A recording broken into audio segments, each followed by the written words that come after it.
असंभव है तो क्या हुआ, चलो एक बार करके देखते हैं। असंभव है तो क्या हुआ, चलो एक बार करके देखते हैं। असफलता ही सही, एक बार लड़के देखते हैं। ठोकरें खाई हैं बहुत, पर आज भी मंजिल याद है। ठोकरें खाई हैं बहुत, पर आज भी मंजिल याद है। कामयाबी संघर्ष की सीढ़ी है, तो चलो एक बार चढ़ के देखते हैं। नमस्कार, मैं doctor RP Sonkar, assistant professor मनोविज्ञान विभाग, वसंत कन्या महाविद्यालय, काशी हिंदू विश्वविद्यालय। एक बार फिर आप सभी सम्मानित अभिभावकों और प्रिय विद्यार्थियों का हार्दिक स्वागत और अभिनंदन करता हूं। प्रिय विद्यार्थियों, आज जिस मुद्दे पर मैं आपसे बात करूंगा वह यह है कि CUET यूजी एडमिशन 2023-24 से संबंधित लेटेस्ट जानकारी क्या है। प्रिय विद्यार्थियों, मैं आशा करता हूं कि आप सभी CUET यूजी एडमिशन 2023-24 का जो ऑनलाइन फॉर्म है वह भर रहे होंगे या आपने भर लिया होगा। प्रिय विद्यार्थियों, यह फॉर्म कंबाइंड रूप से देश के लगभग 45 अलग अलग केंद्रीय विद्यालयों के लिए मान्य है और साथ ही साथ एक ही इंट्रेंस एंड इंडेक्स के आधार पर आप BHU और इसके अलावा अलग अलग देश के विश्वविद्यालयों में एडमिशन पाएंगे। प्रिय विद्यार्थियों, इसमें 12th यानी इंटरमीडिएट के स्टूडेंट्स जो इस समय बोर्ड की परीक्षा दे रहे हैं, अपीयर हो रहे हैं, वो भी अपना फॉर्म भर सकते हैं। यानी 12th अपीयरिंग स्टूडेंट भी इस फॉर्म को अप्लाई कर सकते हैं। प्रिय विद्यार्थियों, इस समय इंटरमीडिएट की बोर्ड की परीक्षाएं चल रही हैं, जिसके लिए मैं आप सभी को हार्दिक शुभकामनाएं देता हूं और साथ ही साथ विनम्र निवेदन करता हूं कि आप समय निकालकर यूजी के लिए निश्चित रूप से CUET के फॉर्म को अप्लाई करें, उसे भरें। CUET 2023-24 यूजी एडमिशन का जो ऑनलाइन फॉर्म है वह पिछले 9 फरवरी से भरा जा रहा है और इसे आप 12 मार्च 2023 रात 9 बजे तक भर सकते हैं। प्रिय विद्यार्थियों, किसी तरह का संशोधन यदि आप अपने फॉर्म में करना चाहते हैं तो आपको 15 मार्च 2023 रात 12 बजे तक का मौका प्रदान किया जाएगा।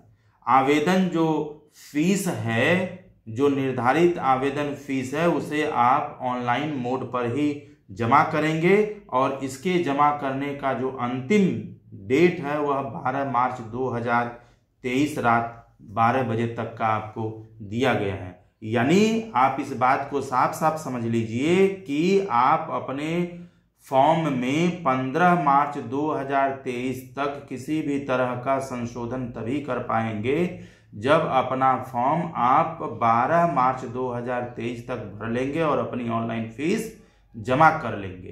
प्रिय विद्यार्थियों, CUET यूजी का जो प्रवेश परीक्षा सेंटर होगा वह देश के सभी अलग अलग राज्यों में दिया जाएगा, राज्यों में सेंटर बनाया जाएगा।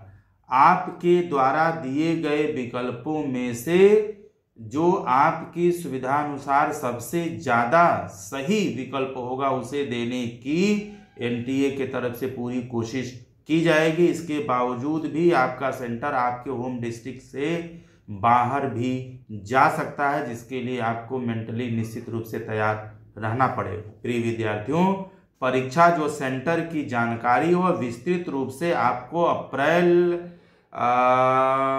के अंतिम सप्ताह तक निश्चित रूप से NTA के ऑफिशियल वेबसाइट पर जारी कर दी जाएगी। आप वहां पर जाकर के इसे देख सकते हैं। यह जो प्रवेश परीक्षा है वह लगभग 21 मई 2023 से प्रारंभ हो जाएगा, जिसकी विस्तृत जानकारी भी आप NTA के ऑफिशियल वेबसाइट से प्राप्त कर सकते हैं। आप अपना जो प्रवेश पत्र है या जो एडमिट कार्ड है वह 15 मई से पहले NTA की ऑफिशियल वेबसाइट nta.ac.in या cuet.samarth.ac.in पर जाकर के डाउनलोड कर सकते हैं, प्राप्त कर सकते हैं। प्रिय विद्यार्थियों, यह जो इसका जो आंसर की है, जो एंट्रेंस आप देंगे, इसका जो आंसर की और इसका जो रिजल्ट है, जो परिणाम है, यह कब घोषित किया जाएगा, इसकी जानकारी भी आपको प्रवेश परीक्षा यानी एंट्रेंस एग्जामिनेशन देने के बाद एनटीए के ऑफिशियल वेबसाइट पर जारी कर दिया जाएगा। वहां से आप इसकी जानकारी ले सकेंगे। सीयूटी यूजी एडमिशन 2023 पिछली बार की तरह इस बार भी हिंदी, अंग्रेजी एवं उर्दू के साथ अलग अलग 13 भाषाओं में आयोजित किया जाएगा। इनमें से किसी एक भाषा का चयन आप अपनी सुविधानुसार कर सकते हैं। प्रिय विद्यार्थियों, एक विद्यार्थी सिर्फ एक बार ही आवेदन कर सकता है, यानी सेम आईडी एंड पासवर्ड पर एक कैंडिडेट सिर्फ एक ही बार अप्लाई कर सकता है, फॉर्म भर सकता है, दोबारा नहीं भर सकता है। आप अपना जो मेल आईडी है और जो मोबाइल नंबर है वह सही, वैध और एक्टिव दें, ताकि किसी भी तरह के सूचना को देने के लिए यानी कम्युनिकेशन में किसी भी तरह की प्रॉब्लम न हो और एनटीए की तरफ से आपको या तो मेल के द्वारा या तो एसएमएस के द्वारा सही जानकारी, सही सूचना आप तक पहुंचाई जा सके, आपको सूचित किया जा सके। प्रिय विद्यार्थियों, फॉर्म भरने के बाद इसकी एक जो कॉपी है, एक प्रिंट है, वह निकाल के आप अपने पास रख लें, ताकि भविष्य में आप इसका उपयोग कर पाएं। भविष्य में इसकी जरूरत पड़ सकती है। फॉर्म भरने के बाद एनटीए की ऑफिशियल वेबसाइट को आप नियमित रूप से चेक करते रहें, जिससे किसी भी तरह का जो अपडेट है, किसी भी तरह की लेटेस्ट जानकारी उसे आप प्राप्त कर सकें। इसमें 3 अलग अलग जो सेक्शन होंगे, जो परीक्षा जो एंट्रेंस आप देंगे उसमें 3 अलग अलग सेक्शन होंगे, जिसमें सेक्शन ए जो है सेक्शन फर्स्ट ए, जिसमें 13 अलग अलग भाषाएं होंगी, हिंदी, अंग्रेजी, उर्दू के साथ। वहीं सेक्शन फर्स्ट बी जो होगा उसमें 20 अलग अलग विदेशी भाषाओं के साथ संस्कृत भी होगा, जिसमें से कोई एक भाषा आपको अपनी सुविधा अनुसार सेलेक्ट करना होगा। जो सेक्शन 2 होगा उसमें 27 अलग अलग तरह के विषय होंगे, जो आपको अपने कोर्स के हिसाब से उन विषयों का चयन करना पड़ेगा। और साथ ही साथ जो तीसरा वाला सेक्शन होगा वह जनरल टेस्ट पर आधारित होगा, यानी जनरल टेस्ट यानी सामान्य परीक्षण से संबंधित जो पेपर होगा। प्रिय विद्यार्थियों, एक कैंडिडेट अधिकतम 10 विषयों का चयन कर सकता है, जिन विषयों को लेकर वह आगे किसी कोर्स में पढ़ाई करना चाहता है। यहां मैं एक बात आपको साफ साफ बता दूं कि जिन सब्जेक्ट्स की परीक्षा आप नहीं देंगे, उन सब्जेक्ट्स का चयन आप एडमिशन के समय नहीं कर सकते, यानी उन विषयों को पढ़ने की मांग आप नहीं कर सकते। जैसे थोड़ी देर के लिए मान लीजिए कि आप बीएससी मैथ्स ग्रुप से पढ़ना चाहते हैं, तो आपको इस कंडीशन में फिजिक्स, केमिस्ट्री और मैथमेटिक्स का चयन करना बहुत जरूरी है, और इसका एंट्रेंस भी देना आपको जरूरी है। प्रवेश परीक्षा भी इन विषयों का देना जरूरी है, जिसके आधार पर आप बाद में बीएससी मैथ्स ग्रुप में एडमिशन ले पाएंगे और ये सब्जेक्ट आपको मिल पाएगा।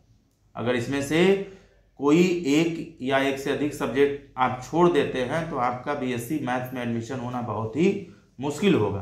प्रिय विद्यार्थियों, जितना अधिक विषयों का चयन आप करेंगे उसके हिसाब से ही आपको उसकी फीस भी पे करनी पड़ेगी।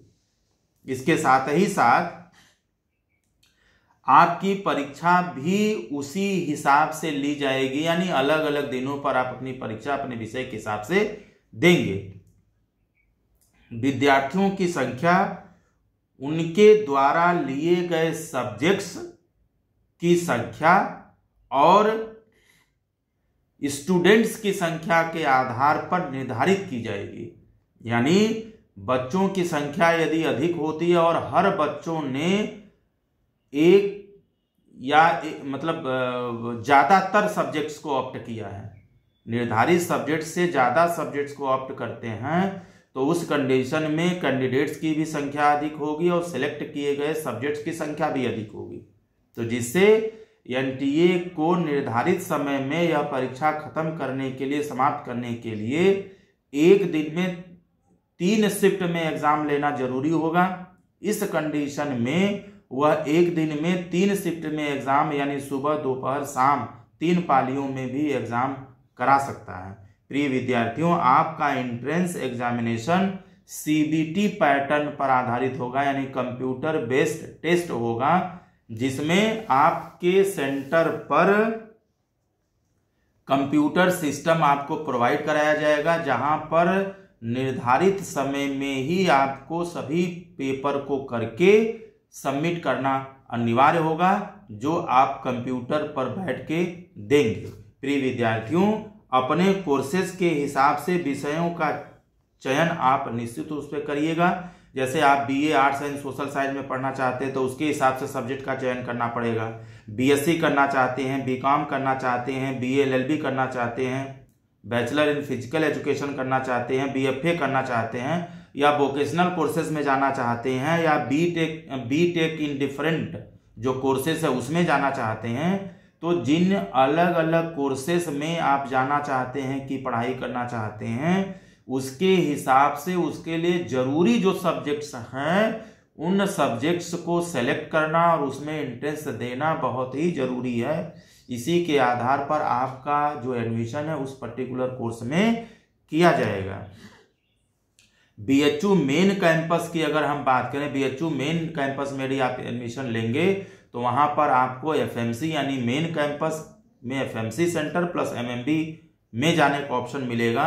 इसके साथ ही साथ आरजीएससी यानी राजीव गांधी साउथ कैंपस जो बीएचयू का ही एक कैंपस है, वहां अगर आप एडमिशन लेंगे तो वहां भी अलग अलग तरह के कोर्सेज चलते हैं, जहां पर आप प्रेफरेंस भर सकते हैं, वहां पर आप पढ़ाई कर सकते हैं। इसके साथ ही साथ बीएचयू में जो उसके 4 एफिलिएटेड कॉलेजेस हैं, वीकेएम, वीसीडब्ल्यू, एमपीजी और डीएवी पीजी कॉलेज, उसमें भी आप पढ़ सकते हैं, उसके लिए भी प्रेफरेंसेस दे सकते हैं। यह सारी प्रक्रिया जब आप रजिस्ट्रेशन करेंगे बाद में और प्रेफरेंसेस जब भरेंगे तो वहां पर आपको देना होगा। मैं सिर्फ आपकी जानकारी के लिए बता रहा हूं कि यहां पर आप इन कॉलेजेस में पढ़ सकते हैं।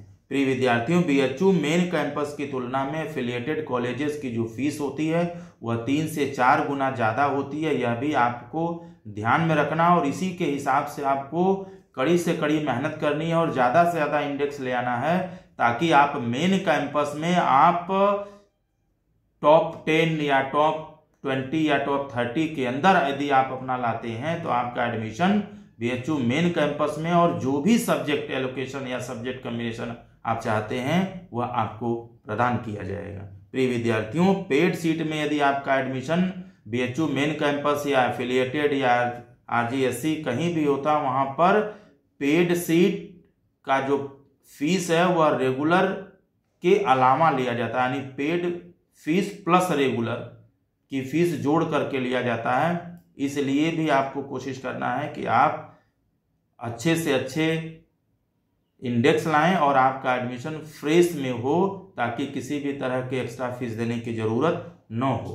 प्रिय विद्यार्थियों, आरजीएससी में भी कई अलग अलग तरह के कोर्सेज चलते हैं, जैसे वहाँ बीकॉम ऑनर्स भी चलता है और जो है फाइनेंशियल मार्केट जो मैनेजमेंट है जिसको FMM बोला जाता है यह भी चलता है। और इन दोनों में पेड सीट का जो फीस है आरजीएससी में वह बीकॉम ऑनर्स का 25,000 पर ईयर है और वहीं पर FMM का जो पेड सीट का जो फीस है वह 25,000 पर ईयर है। उसके बाद आपको रेगुलर फीस अलग से देना पड़ेगा।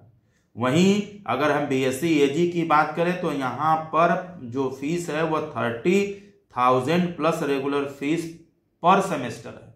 इसी तरीके से अगर बीए एलएलबी की बात करें तो 60,000 पर ईयर जो फीस है फैकल्टी ऑफ लॉ बीएचयू की है। आप इस चीज को बेहतर तरीके से समझ लीजिए। इसके अलावा भी विस्तृत जानकारी या फीस के बारे में अलग अलग कोर्सेज के बारे में आप चाहते हैं तो BHU की ऑफिशियल वेबसाइट bhuonline.ac.in पर भी विजिट कर सकते हैं, या bhu.ac.in पर भी आप विजिट कर सकते हैं, या आप संबंधित डिपार्टमेंट या फैकल्टी से भी संपर्क करके विस्तृत जानकारी प्राप्त कर सकते हैं। प्रिय विद्यार्थियों, अगर हम क्वालिफाइंग एग्जामिनेशन की बात करें, यानी 12th एग्जामिनेशन के परसेंटेज की बात करें, तो जो जनरल है उनका 50%, OBC 45% और SC, ST और PC कैंडिडेट को सिर्फ पास होना जरूरी है अपने क्वालिफाइंग एग्जामिनेशन यानी 12th के एग्जाम में। वहीं अगर हम एज रिलैक्सेशन की बात करें तो SC, ST और PC कैंडिडेट को निर्धारित एज से 5 साल की छूट दी जाएगी और OBC को निर्धारित उम्र से 3 वर्ष की छूट मिलेगी। बात रिजर्वेशन की करें तो SC, ST, EWS और OBC को जो नियमानुसार रिजर्वेशन की छूट है वह प्रदान की जाएगी। फॉर्म भरते समय किन किन सर्टिफिकेट की आपको जरूरत होगी, इसको निश्चित रूप से आप ध्यान से सुनिए। फॉर्म जब भी आप भरने जाइएगा, इस समय ऑनलाइन अगर फॉर्म भरेंगे तो आपको 10th की मार्कशीट रहना जरूरी है। कास्ट सर्टिफिकेट होना आपका बहुत जरूरी है, या सेंट्रल का अगर हो तो ज़्यादा अच्छा है, और कोशिश करिए कि 3 साल से पुराना न हो। अगर 3 साल से पुराना है तो आप एक नया कास्ट सर्टिफिकेट सेंट्रल का बनवा लीजिए। अगर वह 12 मार्च तक नहीं बन पाता है तो आप जो भी आपके पास कास्ट सर्टिफिकेट है उसके आधार पर ही अपना फॉर्म भर लें। बाद में आप नया भी जो सर्टिफिकेट बनेगा उसको आप दे सकते हैं। इसके अलावा मेल आईडी, जो एक्टिव मेल आईडी हो, जो सही वैलिड मेल आईडी है, वो मोबाइल नंबर की बहुत ज़रूरत होगी, का रहना अनिवार्य है। इसके साथ ही साथ अगर आप 12th अपीयरिंग में हैं तो 12th अपीयरिंग का जो ऑप्शन है टिक करेंगे, बाद में आप अपनी मार्कशीट जमा कर सकते हैं। आपका मार्क्स चाहे जितना भी अधिक क्यों न हो, जो एंट्रेंस होगा उसमें आपका इंडेक्स चाहे जितना भी अधिक क्यों न हो, यदि क्वालिफाइंग जो एग्जामिनेशन है उसका जो परसेंटेज है निर्धारित परसेंटेज से कम होता है तो उस कंडीशन में आपको एडमिशन की प्रक्रिया से बाहर कर दिया जाएगा। फॉर्म भरते समय सभी सूचनाओं को आप बिल्कुल सोच समझ करके, ध्यान दे करके और बहुत अच्छे से देख करके ही भरेंगे। किसी भी तरह की गलती न हो इसका आप पूरा ध्यान रखेंगे। किसी दूसरे के सहारे आप इसको न छोड़ें, सारे इंफॉर्मेशन को आप स्वयं पढ़ें, देख करके ही उसको भरें। एडमिशन यानी काउंसलिंग जो है वह ऑनलाइन या ऑफलाइन दोनों ही मोड में किया जाएगा और इसकी विस्तृत जानकारी जो ऑफिशियल वेबसाइट है NTA की उस पर अपलोड कर दी जाएगी। एडमिशन के समय जब आपका एडमिशन होगा उस समय आपको 10th की मार्कशीट और सर्टिफिकेट, इंटरमीडिएट की मार्कशीट और सर्टिफिकेट, कास्ट सर्टिफिकेट और इनकम सर्टिफिकेट, अगर आपका पुराना हो इस समय तो आप फॉर्म भर लीजिए, 3 साल से ज़्यादा पुराना हो तो आप इसको नया बनवा लीजिए, और कास्ट और इनकम सर्टिफिकेट आप सेंट्रल का ही बनवाइएगा, ये ज़्यादा सही रहेगा। इसके साथ ही साथ UET जो कॉल लेटर है और UET का जो एडमिट कार्ड है यह संभाल करके आप रखेंगे। इसकी ज़रूरत आपको एडमिशन के समय, काउंसलिंग के समय पड़ेगी। साथ ही साथ यदि आप एम्प्लॉई वार्ड में हैं और आप PC कैंडिडेट हैं तो दोनों लोगों को अपना सर्टिफिकेट काउंसलिंग समय बनवा करके देना अनिवार्य होता है। साथ ही साथ यदि आप BHU स्टूडेंट हैं तो आपको अलग से कोटा एडमिशन मिलता है। यदि आप स्पोर्ट्समैन हैं तो भी आपको वेटेज प्रदान किया जाता है। अधिकतम अगर हम एज की बात करें तो अधिकतम एज आपकी 1 जुलाई 2023 को 22 वर्ष से अधिक नहीं होनी चाहिए। यानी आपका जो जन्म है, डेट ऑफ बर्थ है, वह 1 जुलाई 2001 के हिसाब से होना चाहिए। यानी इस हिसाब से आपका डेट ऑफ बर्थ 1 जुलाई 2001 या उसके बाद का है तो आप इसमें अप्लाई कर सकते हैं। इसके साथ ही साथ अंतिम डेट के चक्कर में आप न पड़ें कि मेरे पास बहुत ज़्यादा समय अभी हम भर लेंगे, ऐसा बिल्कुल न सोचें। जितना जल्दी आप फॉर्म भर लेंगे आने वाली तमाम तरह की परेशानियों से आप बच पाएंगे। इस समय साइबर पर बच्चों की बहुत ज़्यादा भीड़ है। आप इस भीड़ के होने के बावजूद भी जल्दीबाजी न करें और सभी तरह की सूचनाओं को देख करके ध्यानपूर्वक ही भरेंगे। किसी तरह की गलती होने पर आप समय से पहले यानी 15 मार्च 2023 से पहले निश्चित रूप से उसमें संशोधन कर लेंगे। अगर आप BA arts and social science में एडमिशन चाहते हैं तो इस कंडीशन में आपको सेक्शन फर्स्ट ए यानी जो लैंग्वेज होगा हिंदी अंग्रेजी उसका पेपर देना जरूरी होगा और साथ ही साथ सेक्शन जो थर्ड है जनरल टेस्ट वह आपको देना जरूरी होगा और जो लैंग्वेज होगा उसमें 50% स्कोर लाना जरूरी है और जो जनरल टेस्ट होगा उसमें 50% लैंग्वेज प्लस जनरल टेस्ट के स्कोर के आधार पर मेरिट बनेगा जिसके आधार पर आपको एडमिशन करने का मौका प्रदान किया जाएगा। वहीं जैसे अगर हम बीए एलएलबी की बात करें तो बीए एलएलबी भी यदि आपको करना है तो सेक्शन फर्स्ट ए यानी हिंदी इंग्लिश जो लैंग्वेज वाला पेपर है वो आपको देना पड़ेगा। सेक्शन सेकंड से लीगल जो स्टडीज है उसको देना जरूरी है और सेक्शन थर्ड जो जनरल टेस्ट है इसका पेपर देना आपके लिए जरूरी है और तीनों को जोड़ करके मेरिट लिस्ट तैयार किया जाए। वहीं अगर जल्दी से हम बीकॉम यदि आप करना चाहते हैं तो आपको सिर्फ सेक्शन बी यानी अकाउंटेंसी एंड बिजनेस स्टडीज का पेपर देना होगा और सेक्शन जो थर्ड है जनरल टेस्ट ये देना होगा। इन दोनों के मेरिट के आधार पर आपको एडमिशन का मौका मिलेगा। जैसे अगर आप बीएससी मैथ्स में एडमिशन करना चाहते हैं तो आपको सेक्शन जो सेकंड है सिर्फ उसे देना होगा यानी physics plus chemistry plus math का पेपर आपको देना अनिवार्य होगा। इसी के मेरिट के आधार पर आपको एडमिशन पाने का मौका मिलेगा। वहीं अगर जैसे आप बीएससी बायो में एडमिशन चाहते हैं तो सेक्शन सेकंड यानी फिजिक्स केमिस्ट्री और बायो का पेपर देना बहुत जरूरी है क्योंकि इसी के मेरिट के आधार पर आपको एडमिशन का मौका दिया जाएगा। वहीं अगर आप बीएससी एजी में एडमिशन चाहते हैं तो इस कंडीशन में सेक्शन सेकंड यानी या तो मैथ ग्रुप वाले तीनों कॉम्बिनेशन आप दे सकते हैं या बायो ग्रुप के तीनों कॉम्बिनेशन दे सकते हैं या फिजिक्स केमिस्ट्री के साथ एग्रीकल्चर का भी कॉम्बिनेशन आप दे सकते हैं। इसी के आधार पर आपको बीएससी एजी में एडमिशन लेने का मौका प्रदान किया जाएगा। यदि आप कुछ प्रोफेशनल जो कोर्सेज होते हैं उसे करना चाहते हैं जैसे बीएफए करना चाहते हैं, बी म्यूज करना चाहते हैं, बैचलर इन फिजिकल एजुकेशन करना चाहते हैं तो इस कंडीशन में आपको जो रिटेन देने के बाद प्रैक्टिकल भी देना जरूरी होगा और या फिजिकल देना जरूरी होगा और दोनों के फाइनल मेरिट के आधार पर आपको एडमिशन लेने का मौका प्रदान किया जाएगा यानी दोनों को जोड़ करके ही मेरिट लिस्ट तैयार किया जाएगा। प्रिय विद्यार्थियों, बीएचयू के साथ साथ अलग अलग विश्वविद्यालय में एडमिशन या रजिस्ट्रेशन की जो प्रक्रिया है वह जून के प्रथम सप्ताह में किसी भी कीमत पर शुरू कर दी जाएगी। प्रिय विद्यार्थियों, मैंने सभी तरह की जानकारी बीएचयू और एनटीए की ऑफिशियल वेबसाइट से देने की कोशिश की है। इसके बावजूद भी किसी तरह का सूचना परिवर्तन होता है तो बीएचयू और एनटीए द्वारा बनाया गया मापदंड ही मान्य होगा।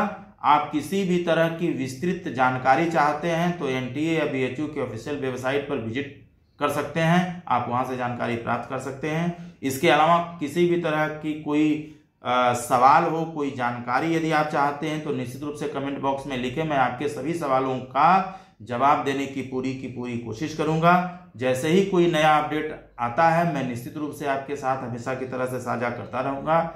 आप सभी खुश रहें, अपना ख्याल रखें। आप सभी को बहुत बहुत शुभकामनाएं।